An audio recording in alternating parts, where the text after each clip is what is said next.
Alright, what's going on, guys? It's Oh My God Techie here. In today's video, we are pretty much doing some of the finishing touches on the Big Daddy Integras. No, but for real, we actually are pretty much finishing up the rest of the Integra. So I got a couple more parts that I need to strap on. Now, something that you guys do not even know about yet, which you guys are probably gonna be mad at me, but as you can see right there, the engine's gone, guys. It's gone. So I ended up going ahead and just swapping it into the car the other day. I was doing some stuff. I was kind of on a roll. I didn't really want to break out the camera. I was going super fast. I was able to do it pretty damn quick. So I decided, you know what, I'm just gonna swap it in. I already have like 4 different swap videos on my channel from when I did the B20, when I took this one out, when I put in the B20, when I took out that one. I don't know, it's kind of confusing to follow, but basically I have so many swap videos on my account. They're all basically the same, so I decided, why do it? I'll just show you guys the finished product today, and today, like I said, we'll be finishing it up and putting on a couple other things. Now, I'm not sure if we're gonna be able to fully finish it today, but that is the plan, and we'll see where it takes us. So I do have a couple things right here that we do need to put on today. So right here is a little freeze plug thing that goes in the back, since I'm not gonna be using the PVC system, PCV system. So this one, hopefully it fits. Basically you put it in and you screw this nut and this rubber expands and it gets stuck in there. So hopefully this works. If it doesn't, I'm gonna have to buy a different one, but this should work. So yeah, we got that. Now right here, I bought this used, didn't really want to buy a new one.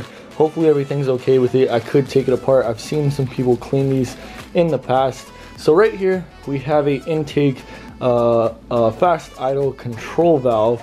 So not really sure what the purpose of this is, but I think it does have something to do with controlling the idle. So you put it on the bottom of the throttle body, and then you plug in a coolant line right here and a coolant line. I think there's one that comes off the throttle body actually. But yeah, we might be putting that on today. I don't really have the screws, but we'll see if I can find any laying around here that we could strap on. Now over here with all of this mess, we do have a couple things that we're gonna be putting on. Now the fuel injectors are just sitting right here because the clips that the guy gave me that sold them to me are actually wrong. They're for like the OBD1 harness, I guess, but I have the OBD2 harness, so they don't fit, sadly, but he is going to give me some new ones when he comes and tunes my car. So we're just gonna leave those there, keep them clean. I might even put them in a bag just to make sure they stay clean. But yeah, those are the fuel injectors that will be going in, 900cc.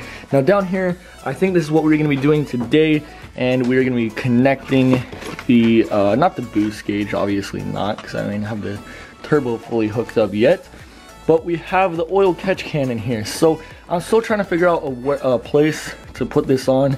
The firewall, we'll see. Once we open the hood, we'll probably be able to find a spot, but we pretty much have everything in here that we need to complete this. Not really sure what is in here. Okay, that's not even for it, that's for a bookshelf. What is that doing in there? I got no idea.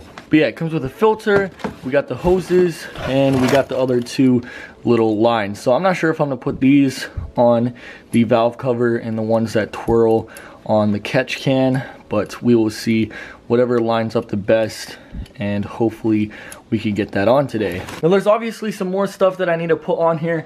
I need to put on the AEM wideband gauge. There's another gauge in that box as well for the fuel oil pressure. So we'll be doing that sometime. Oh, there's the oil pressure one. We'll do that sometime, probably once we have everything set up, because I don't really want to hook up the oil pressure gauge and all that right now, because I still need to get the little T-fitting for the oil pressure gauge, so I could screw it into the block, have the oil pressure gauge on one side, and then the stock oil pressure sensor on the other. Now I might even actually go ahead and put in the little gauge cluster pod for the dashboard, just to see how it would look. I know I'll probably have to unscrew it and stuff like that once we actually put in the gauges and thread the wires through the firewall and all that, but just to get a basic idea of how it will all look. But anyways, let's go ahead, let's pop open the garage. I'm gonna show you guys everything that I have done to the tag since I swapped it in. Had a little bit of trouble getting in the rear mount, but that's with every swap. I'm sure everybody has had that same problem. But yeah, let's go outside and I'll show you guys what we got. All right guys, so here it is under the hood. You got the OMG Teggy, man, that looks nice. Now, my intake got super dirty because my hands were all over it, so I'm probably gonna have to clean that because it was brand new. But as you can see, the fuel rail is kind of just sitting here waiting for the fuel injectors. I had a little bit of problem with the throttle body, and I'm still having that problem actually, I forgot. But I need to figure out a way to mount this on here correctly because these are the 2 bolts that are supposed to hold this in, but this little sensor gets in the way, so can't really do that. We got to do something about that. And then right here, this throttle body is a little bit different, so I was doing a little bit of research. I guess the GSR throttle bodies are a little bit different in general because the cable, I don't think it really goes across right here. I think it's mounted somewhere up here. So this little what is this? The pulley is actually the wrong direction. This little half moon thing is supposed to be facing the other way. So I'm gonna have to take this one off and put on the one from my B20, and hopefully we can get it back on properly. So yeah, that's another thing we got to do. Probably not going to be doing it in this video just because it's kind of a pain in the butt. But yeah, look, everything else is in here. I even got the turbo manifold on. I was supposed to bring this to the exhaust shop the other day, but it just didn't work out basically. But hopefully bring it by the exhaust shop later this week. But yeah, so there it is. Look how much extra room is here. I know I don't even have the radiator in yet, but look how much extra room is there without the condenser or that massive radiator. All right guys, so I went ahead and just put on the Turbonetics wastegate. I know I didn't have that in before, but I just put it on right now just to make sure it fits. And look at that. It barely hits the valve cover, but it still fits on, so that's good. But yeah, as far as the oil catch can goes, we're gonna go ahead and try to strap it on right here and just screw it in right there and see if the hood closes if we have it right there.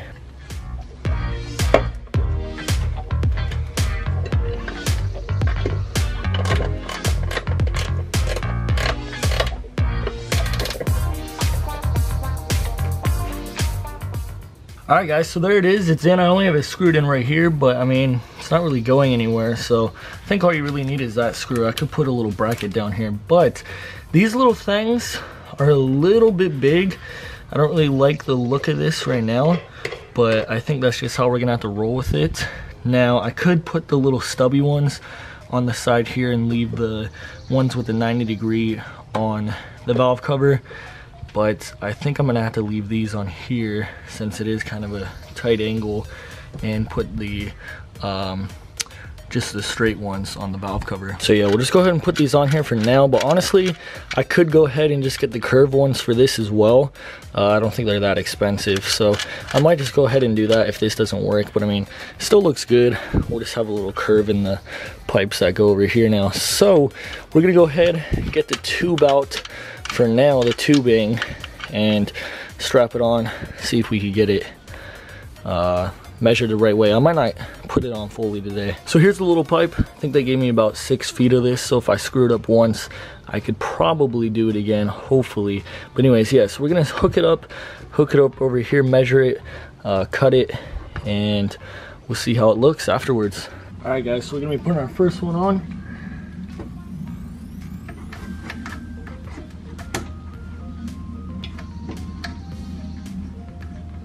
Alright, so there's the first one. So I decided to mount it over here. This mount is kind of ghetto and it kind of does wiggle around, so I'm probably gonna have to put something over here as well. But this is the only spot I could get it to fit without it hitting the hood. But anyways, yeah, so we got the first one on, all nice and good. Now it's time to get this one on. It's a little close to this, but I think we could do a little bit of modification and try to make it fit.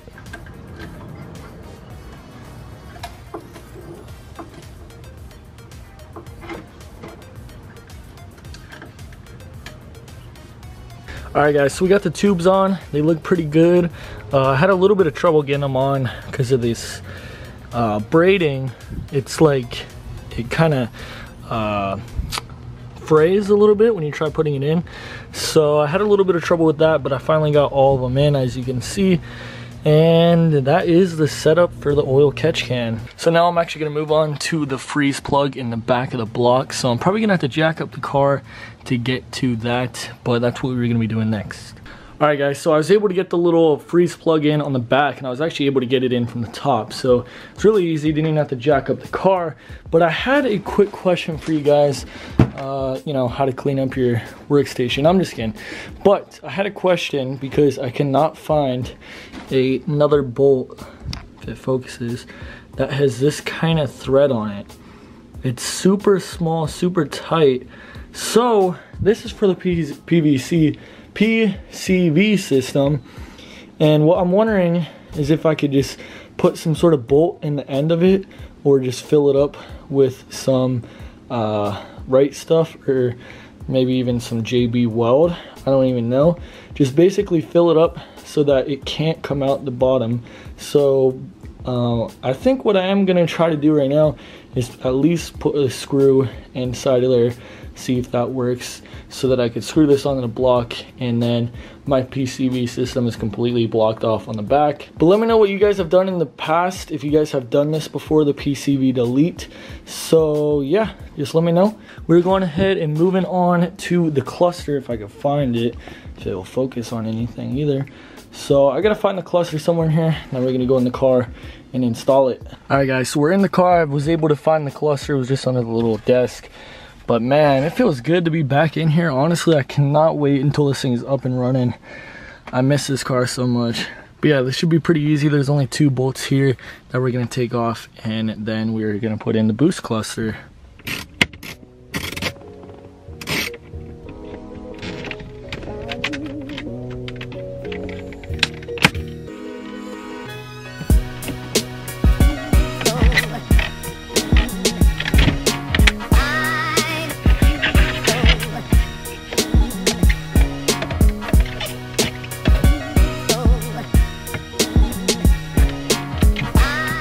All right guys, so there it is. There is the gauge cluster with the little gauge pods. So one thing, obviously I already knew this from the start, but it does cover up your gas tank a little bit, if you guys can see that.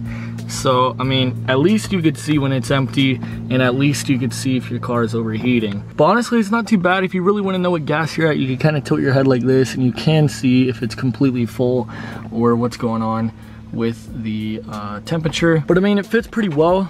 There's kind of a little bit of gaps around it, not very big though, but obviously it's not going to be as perfect as the OEM one. But honestly, I do like it. All right guys, so it is the next day. I finished up doing the gauge pod cluster, so it fit pretty good. Like I said in the video, I think I said that it was just a tad bit off, but you know, what can you expect with something that's not OEM?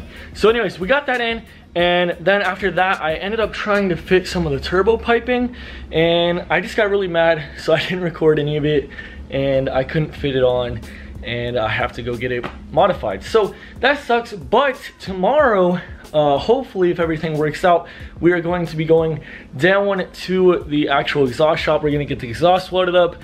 Finally got a hold of the guy, or a guy that knows what he's doing and that he's dealt with this before. So yeah, I'm getting the exhaust welded up, and then I'm also getting the turbo piping modified. Now I feel like it might be a little more money than I expect, because like I said, I wasn't really able to get the turbo piping on there. So for him to work with it and see what he needs to do, he's most likely gonna have to put it on the car. So hopefully he doesn't charge me for that too much. But yeah guys, so that is basically it for this video. We got the engine in. I know I didn't record anything, I'm sorry about that. But yeah guys, hopefully everything works out tomorrow. If so, I'll record it and it'll probably be uploaded sometime this weekend. So we almost have everything done. Almost. I know I've been saying that for the last like 3-4 videos, so I'm sorry about that guys. This is taking a little longer than I expected, but hopefully in the end it will all be worth it. So I know you guys are waiting for probably the dyno video and then the first runs in Integra, so that's what I'm waiting on too. I cannot wait till we get this thing up and running. It's been so long since I drove that thing. It's probably been a solid like 2 months now. But yeah guys, hope you guys enjoyed it. If you did, make sure to leave a thumbs up, subscribe if not already, and I'll see you guys in my next video. Peace out guys.